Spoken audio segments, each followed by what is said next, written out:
Valappad Sreerama പോളിടെക്നിക്കിലെ mechanical engineering വിദ്യാർത്ഥികൾക്കായി Maliankara SNM-IMT engineering കോളേജിൽ നടത്തിയ ദശദിന ഇന്റേൺഷിപ്പ് പ്രോഗ്രാം സമാപിച്ചു.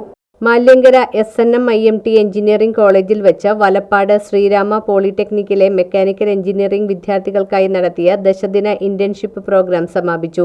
SNM-IMT എഞ്ചിനീയറിംഗ് കോളേജിൽ നടന്ന സമാപന ചടങ്ങിൽ college manager Ratheesh Kumar PB, SNM polytechnic principal KP Pratheesh, Sreerama polytechnic mechanical വിഭാഗം മേധാവി ജസ്ബിൻ, HOD ബിൻറോയ് തുടങ്ങിയവർ പങ്കെടുത്തു. ഇന്റേൺഷിപ്പ് പൂർത്തിയാക്കിയ വിദ്യാർത്ഥികൾക്ക് college manager PB Ratheesh Kumar ഷീൽഡും സർട്ടിഫിക്കറ്റുകളും വിതരണം ചെയ്തു. എഞ്ചിനീയറിംഗ് കോളേജ് മെക്കാനിക്കൽ വിഭാഗം മേധാവി ചിത്ര NV, Shyamkumar KS, Adarsh PA, ഗുൽസാവിൻ Guruprasad, Rajesh KB, Ganga Prasad, Amminikuttan തുടങ്ങിയവർ നേതൃത്വം നൽകി.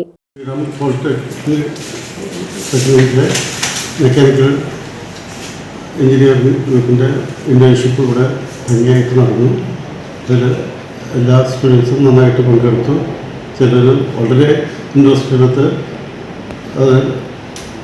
അതിൻ്റെ എല്ലാ കാര്യങ്ങളും ഉൾക്കൊണ്ട് ഇന്റേൺഷിപ്പ് പൂർത്തിയാക്കി.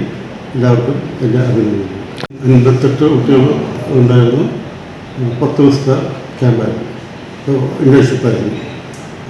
SNM-IMT വെച്ച് ഈ ക്യാമ്പ് നടത്തിയത്. അതിൽ IMTയിലെ എല്ലാ സ്റ്റാഫും പോളിടെക്നിക്കിലെ എല്ലാ സ്റ്റാഫും അകമഴിഞ്ഞ് അതെല്ലാം സപ്പോർട്ട് ചെയ്തു. അതുകൊണ്ടാണ് ഇത് വിജയിച്ചത്.